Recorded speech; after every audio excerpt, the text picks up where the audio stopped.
Everyone, I am doctor Para and welcome to my channel. और आज मैं बात करूंगी विटामिन डी के बारे में। विटामिन डी को लेके बहुत से लोगों के मन में बहुत सारे सवाल होते हैं कि विटामिन डी क्या होता है और इसकी कमी से क्या लक्षण आते हैं और हम इसे डायग्नोज कैसे करते हैं और इसका हम ट्रीटमेंट कैसे करते हैं। तो देखिए, विटामिन डी क्या होता है, हमारे शरीर में बनने वाला सब्सटेंस होता है और ये सन एक्सपोजर के बाद ये बॉडी में प्रोड्यूस होता है। तो जैसा कि आजकल हमारी जो जीवन शैली है वो कुछ इस तरह से है कि हम घर में ही ज़्यादा रहते हैं, धूप में हम बाहर निकलते नहीं हैं, बच्चे भी घर में ही रहते हैं, घर में ही खेलते हैं, इंडोर्स की सारी चीज़ें होती हैं। तो इससे क्या होता है, हमें धूप मिल नहीं पा रही होती है, तो जिसकी वजह से हमारे शरीर में विटामिन डी की कमी होने लगती है। और मैक्सिमम जो है लोगों में आज के टाइम में लगभग 70 to 80% जो भी लोग होते हैं उनमें विटामिन डी की कमी देखने को मिलती है। और क्लिनिक में भी कई पेशेंट आते हैं जो कि रिपोर्ट्स लेके आते हैं और उनमें हमें देखने को मिलता है कि विटामिन डी इनका काफ़ी कम रहता है। तो विटामिन डी कम होता है, इसके क्या लक्षण आपको दिख सकते हैं। सबसे पहले तो कि आपको हमेशा आपको जोड़ों में दर्द, बोन्स में दर्द, मसल्स में दर्द, इस तरह के सिम्टम्स ज़रूर होते हैं, क्योंकि आपके शरीर में विटामिन डी कम है तो इसकी वजह से आपका जो कैल्शियम एब्जॉर्प्शन है वो भी नहीं हो पा रहा होता है।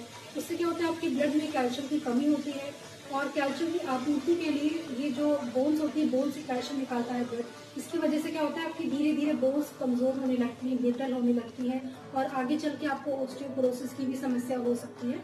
तो सबसे पहले तो यही देखने को मिलता है कि मसल्स में काफ़ी ज़्यादा दर्द होता है और कोई भी काम, थोड़ा सा काम करने पे भी बहुत ज़्यादा थकान सी फील होती है। और बहुत से लोगों को जो है मेमोरी प्रॉब्लम होने लगती है, चीज़ें याद नहीं रहती है कहाँ क्या रखा था। और बच्चों में भी कंसंट्रेशन की प्रॉब्लम रहती है। और सबसे बड़ी बात, विटामिन डी आपके इम्यूनिटी से लिंक होता है, आपकी इम्यूनिटी को बूस्टअप करता है। तो अगर विटामिन डी की शरीर में कमी है तो आपका इम्यून पावर जो है वो आपका काफ़ी कम रहता है और बहुत जल्दी आप जो है बीमार पड़ते हैं। सर्दी, जुकाम, बुखार, इस तरह की समस्या अक्सर बनी रहती है। और अगर कोई भी आपकी बॉडी में वूंड है, मतलब कोई आपको घाव है, तो वो शरीर में जल्दी भर नहीं पाता है। और इसके अलावा भी कुछ लोगों में सिम्टम्स आता है कि रात में सोते टाइम जो है उनके ऐसा लगता है कि पैर की नसें आपस में चढ़ गई हैं या आपके सुनपन, झुनझुनपन, ऐसा सिम्टम्स भी लोगों में आता है क्योंकि विटामिन डी, कैल्शियम की कमी रहती है उनके बॉडी में। तो इस तरह से सिम्टम्स काफ़ी लोग प्रेजेंट करते हैं। तो अब हम इसे डायग्नोज कैसे करते हैं, तो इसके लिए डायग्नोसिस बहुत सिंपल है। इसमें आपको ब्लड टेस्ट करा के देखना होता है कि आपका विटामिन डी कितना है। तो अगर आपको विटामिन डी कम है तो आपको ज़रूर किसी डॉक्टर से संपर्क करना चाहिए इसके लिए। और आप नेचुरल तरीके से भी आप अपने शरीर में जो है कैल्शियम और विटामिन डी आप बना सकते हैं। सबसे पहले तो आप एक्सरसाइज कीजिए रेगुलर और आप धूप लीजिए। आपके लिए सुबह की 30 से 40 मिनट की धूप सफिशिएंट है विटामिन डी के लिए। और विटामिन डी रिच जो भी आपके पदार्थ आते हैं तो वो आप ले सकते हैं। जैसे कि अगर आप नॉनवेज खाते हैं तो आप सी फूड ले सकते हैं, फैटी फिश ले सकते हैं या मशरूम खा सकते हैं। वेजिटेरियंस के लिए क्या रहता है, वो चीज़ ले सकते हैं या वो सोयाबीन ले सकते हैं। सोयाबीन में क्या है, जैसे कि टोफू है, सोया चंक्स है, इस तरह की चीज़ें ले सकते हैं। या सिट्रस फ्रूट्स जैसे कि संतरे जो है, ऑरेंजेस होते हैं, वो उसमें भरपूर मात्रा में विटामिन डी और कैल्शियम होता है तो वो ले सकते हैं। और आपको जैसे कि अगर कम रहता है, इनसफिशिएंट आपका विटामिन डी है, तो आपको डॉक्टर से मिलना चाहिए। सप्लीमेंट्स काफ़ी सारे मार्केट में अवेलेबल हैं, कुछ जो है टैबलेट फॉर्म में होते हैं, कुछ कैप्सूल फॉर्म में होते हैं और पाउडर फॉर्म में भी अवेलेबल होते हैं।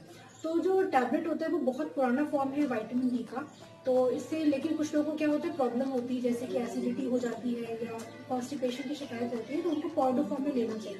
तो जो लोग विटामिन डी जो है ले रहे होते हैं टैबलेट या कैप्सूल फॉर्म में, तो उनको खाने के साथ लेना चाहिए, क्योंकि लोगों में बहुत सारे सवाल होते हैं कि मुझे इसको लेना कैसे है। तो टैबलेट या कैप्सूल अगर आप ले रहे हैं तो आप उसको खाने के साथ ही लेंगे, तो इससे क्या होता है, आपके खाने के साथ वो अच्छे से एब्जॉर्ब हो जाता है और आपको जो इसके साथ जो साइड इफेक्ट होते हैं, जैसे कि एसिडिटी है, कॉन्स्टिपेशन, इस तरह की शिकायत नहीं रहती है। और अगर पाउडर फॉर्म में आप लेते हैं जो कैल्सिट्रॉल नाम से आता है, तो आपको हफ्ते में एक बार उसको दूध के साथ लेना होता है। आपको 1 कप दूध लेना है, उसमें आपको सैशे डाल के उसको मिक्स करके हफ्ते में एक बार पीना होता है। और आपको इसको 8 हफ्ते लगातार आपको पीना होता है। उसके बाद आपको अपना चेकअप कराना होता है। और अगर आप चाहते हैं कि आपका इम्यून सिस्टम आपका बूस्टअप हो और आपके शरीर में ही अगर ठीक से विटामिन डी बने, तो आप इसके लिए होम्योपैथिक डॉक्टर से भी कंसल्ट कर सकते हैं कि नेचुरल तरीके से आप कैसे इसे फॉर्म कर सकते हैं। तो आई होप आपको मेरा वीडियो इन्फॉर्मेटिव लगा हो। अगर लगा हो तो आप इसे लाइक करिए, इसे शेयर करिए और मेरे चैनल को सब्सक्राइब किए। Thank you for watching.